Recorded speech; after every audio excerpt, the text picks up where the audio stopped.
नमस्कार सज्जनों, आप यदि लॉकडाउन के बाद कोई बिजनेस करना चाहते हैं तो आज मैं आपसे 7 सवाल करना चाहता हूं। सज्जनों, कोई भी बिजनेस करने से पहले आपको परखना होगा कि आप उस बिजनेस को करने के लायक हैं या नहीं हैं।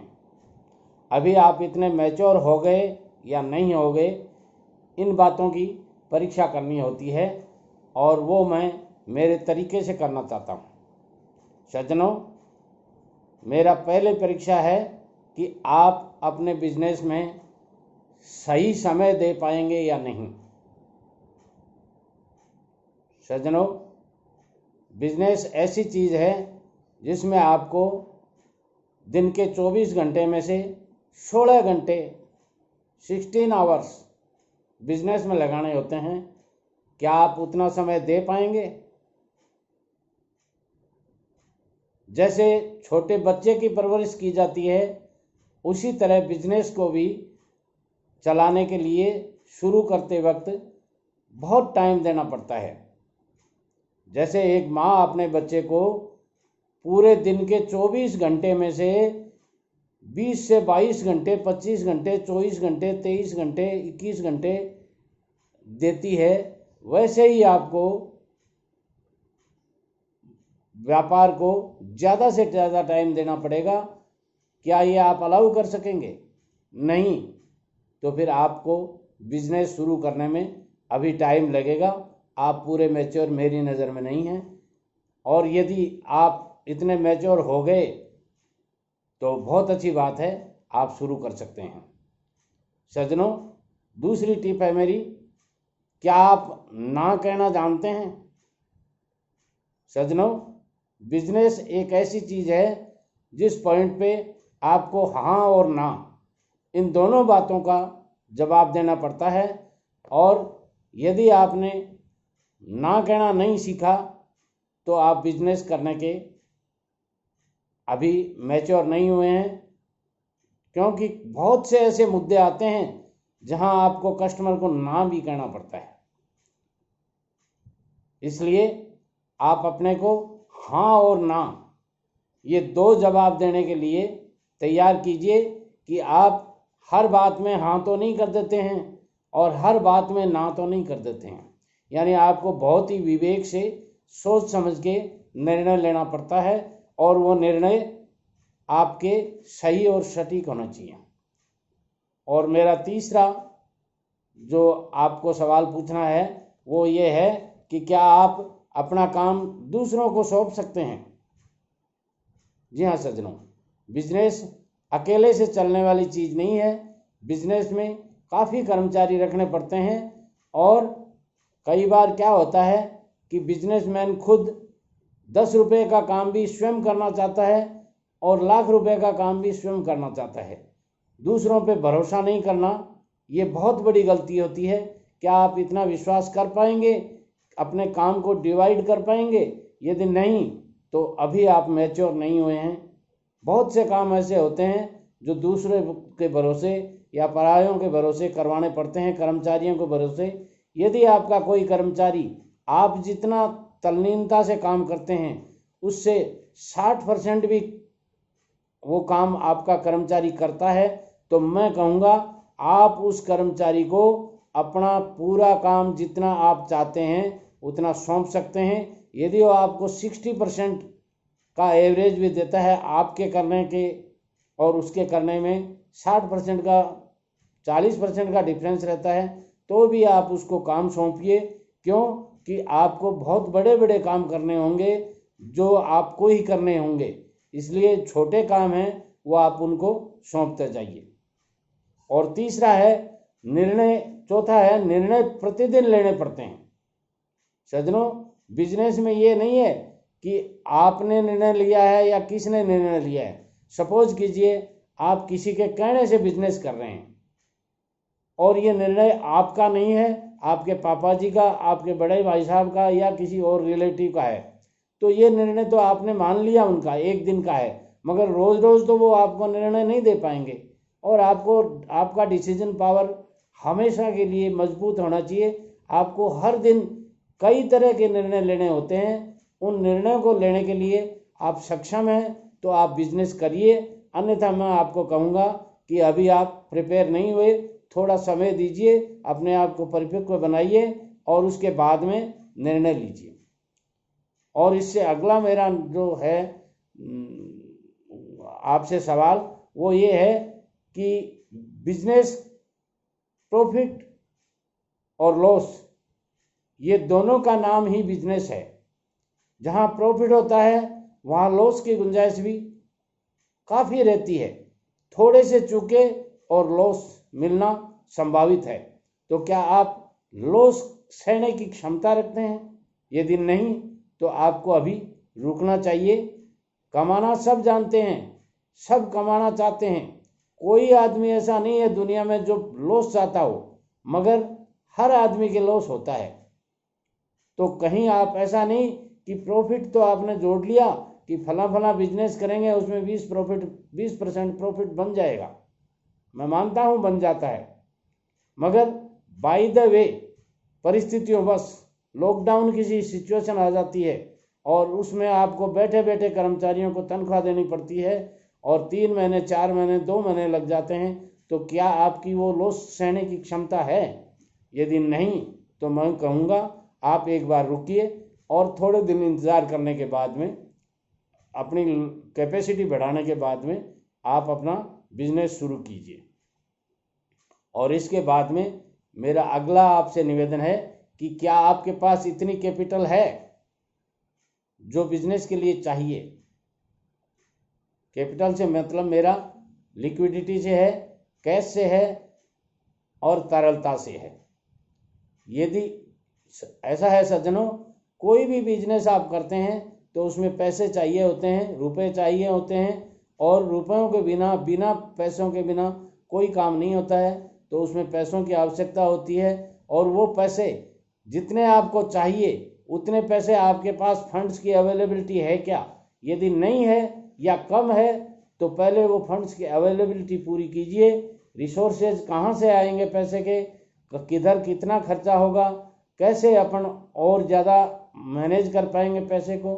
किसी के भरोसे आपने यदि ये मान लिया कि फला आदमी अपने को लोन दे देगा, फला आदमी से अपन उधार ले आएंगे, बैंक से लोन ले लेंगे और ऐसा कर लेंगे वैसा कर लेंगे, तो परिस्थितियां कौन सा मोड़ ले लें कोई पता नहीं है। और उस स्थिति में आपका काम है वो हेल्ड अप हो जाएगा बिजनेस। इसलिए मैं कहूँगा कि यदि आपके पास 100% नहीं तो 90% आपका जो कैपिटल लगना है वो आपके पास है तो आप काम शुरू कीजिए। यदि ऐसा नहीं है तो अभी आपको रुकने की ज़रूरत है। मैं ये नहीं कहता कि आप बिजनेस मत कीजिए, मगर अभी आपको रुकना है और वो फंड्स की अवेलेबिलिटी पूरी हो जाए आपकी, उसके बाद में आपको काम शुरू करना है। और इससे आगे वाला मेरा पॉइंट है कि मार्केट है कि नहीं आपके काम का। सज्जनों, जो आइडिया आपने लिया है बहुत बढ़िया आइडिया है, मगर उस आइडिया का मार्केट आपके आसपास जहां आप बिजनेस करना चाहते हैं वहां है या नहीं है, इस बात का पूरी तरह से रिसर्च कर लीजिए। कई बार क्या होता है कि अपन जोश में काम तो शुरू कर देते हैं मगर वहाँ मार्केट होता ही नहीं है। मैं ये नहीं कहता कि मार्केट जहाँ नहीं होता है वहाँ काम नहीं चलता। मैं एक ऐसा दृष्टांत आपको सुनाता हूँ। एक बार एक जूता बनाने की कंपनी ऐसे देश में सप्लाई करना चाहती थी जूतों की जिस देश में बहुत कम आदमी जूते पहनते थे, बाकी लोग नंगे पांव घूमते थे। उन्होंने अपने रिप्रेजेंटेटिव को भेजा कि आप जाके वहाँ अपने इस ब्रांड का, जूतों की कंपनी का प्रचार प्रसार कीजिए। और वो श्रीमान जी गए और जाके वापस आ गए, बोले साहब वहाँ कोई जूता पहनता ही नहीं है। क्या हुआ, 2-4% आदमी जूते पहनते हैं, बाकी कोई जूता पहनता ही नहीं।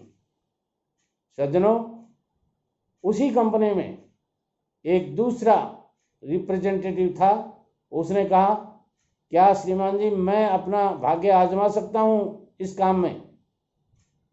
और उनके बॉस ने उनको आदेश दे दिया कि ठीक है, आप जाइए और कोशिश कीजिए।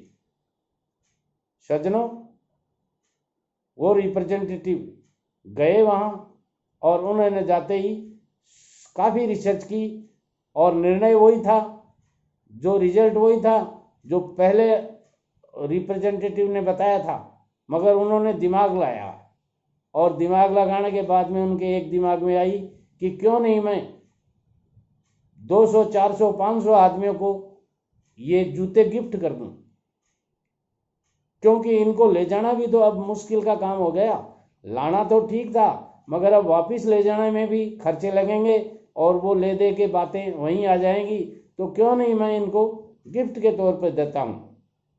सज्जनों, उस अधिकारी ने, जो रिप्रेजेंटेटिव था, उसने गणमान्य नागरिकों को, उस शहर के, उस सिटी के, उस कंट्री के गणमान्य नागरिकों को बढ़िया से बढ़िया जूते गिफ्ट के तौर पर दिए कि श्रीमान जी, मैं इंडिया से आया हूं और आपके लिए विशेष उपहार लेके आया हूं, इनको आप काम में लीजिए और मैं आपसे 1 महीने बाद में मिलूंगा। हमारे इन जूतों की क्या क्वालिटी है, कैसी है, आपको पहनने में सुखद हैं या परेशानी भरे हैं, ये आप बताइए। और वो वहाँ उन सब जूतों को बांट करके, गिफ्ट दे करके वापस आ गए। उनके बॉस ने पूछा कि बताइए कैसा रहा आपका टूर, तो उन्होंने कहा 1 महीने बाद में मैं वापस जाऊंगा और तब बताऊंगा आपको। और श्रीमान जी, वो 1 महीने बाद में वापस गए और उनको हजारों की संख्या में बड़े बड़े ऑर्डर मिले और उन्होंने वहाँ काम शुरू कर दिया। और आज वो कंपनी, मैं नाम नहीं बताना चाहता, क्यों नाम बताऊंगा तो आप कहेंगे आप उस कंपनी को प्रमोट कर रहे हैं, ऐसा कुछ नहीं है। मैं सच्चाई बता रहा हूँ आपको कि उस कंपनी में दुनिया भर के ऑर्डर मिले उनको और वो कंपनी वहाँ पे अच्छा अपना वो जमा पाई धंधा। तो सज्जनों, यदि जहाँ मार्केट है वहाँ आप काम करेंगे तो ज़्यादा सुविधा रहेगी। यदि मार्केट नहीं है और आप में काम करने का जुनून है तो वहाँ भी आप कर सकते हैं, मगर वहाँ करने के लिए आपको कुछ नया करना पड़ता है। सज्जनों, इसके आगे मैं आपको कहूँगा कि आपको अपने आइडिया के ऊपर विश्वास रखना चाहिए। यानी आपने जो बिजनेस आइडिया शुरू किया है उस पे आप विश्वास रखिए कि मैं इस काम में 100% सक्सेस हो जाऊंगा। यदि ये आपके ऊपर विश्वास है आपको, तो आप निश्चित रूप से अपने बिजनेस करने के लायक हैं।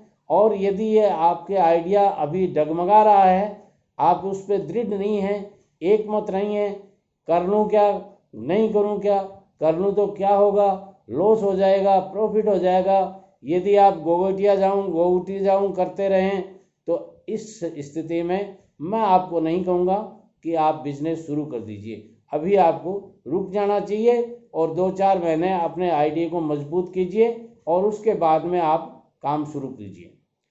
और मेरा अंतिम सवाल है आपसे, क्या कि आप ये बिजनेस क्यों करना चाहते हैं। सज्जनों, कई बार क्या होता है कि आदमी बिजनेस शुरू करता है मगर क्यों करता है इस बात का उन्हें पता नहीं। कमाना है साहब, तो कमाना है, क्यों कमाना है, अरे साहब हमारे परिवार वाले वो कमाते हैं इसलिए मुझे भी कमाना ज़रूरी है। ऐसा नहीं, क्योंकि वो कमाते हैं, वो इसलिए कमाते हैं, करोड़ों रुपए कमा रखे हैं उन्होंने, मानता हूँ मैं आपका कहना, मगर उन्होंने किस तरीके से, कितनी परेशानियां उठा के वो काम शुरू किया है और उसमें प्रॉफिट हो रहा है और वो करोड़ों रुपए कमा रहे हैं। तो कोई ज़रूरी तो नहीं है कि आप भी उतने पैसे कमा लेंगे। इसलिए पहले आप सोचिए कि आप बिजनेस क्यों कर रहे हैं। यदि आप अच्छी सर्विस में हैं, अच्छे पैसे कमा रहे हैं, तो आपको बिजनेस करने के लिए थोड़ा सोचना चाहिए। क्यों कि हर बिजनेस 3 साल का टाइम लेता है। 3 साल से पहले बिजनेस बहुत अच्छे रिटर्न नहीं देता है। तो आप मान के चलिए कि यदि आप 3 साल के रिटर्न्स मिनिमम आए तो भी आप इस बात को सहन कर सकते हैं। आपका पॉकेट अलाउ करता है, आपकी जेब अलाउ करती है, आपका घर अलाउ करता है, तो आप बिजनेस शुरू करने के लायक हैं। और यदि ये 3 साल थोड़ा परेशानी भरे हो सकते हैं, इसलिए यदि आप इनमें लड़खड़ा जाएंगे तो बहुत बड़ा लॉस खा लेंगे। इसलिए आप इस बात को सोचिए कि अपना बिजनेस क्यों शुरू करना चाहते हैं। सज्जनों, मेरी channel SN Sharma motivational speaker YouTube पे जाइए, सर्च कीजिए, सब्सक्राइब कीजिए, क्योंकि मैं प्रतिदिन आपके लिए 1 घंटे 2 घंटे 3 घंटे की मेहनत करके एक वीडियो बनाता हूं और उसमें खूब सारा मसाला डालने की कोशिश करता हूं जो आपके लायक हो, आपके लिए बहुत ही फायदेमंद हो।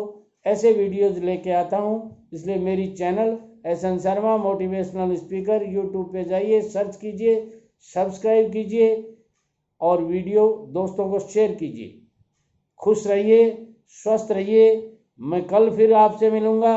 और कोई भी आपको परेशानी होती है बिजनेस करने से संबंधित, तो आप मुझे निसंकोच पूछ सकते हैं।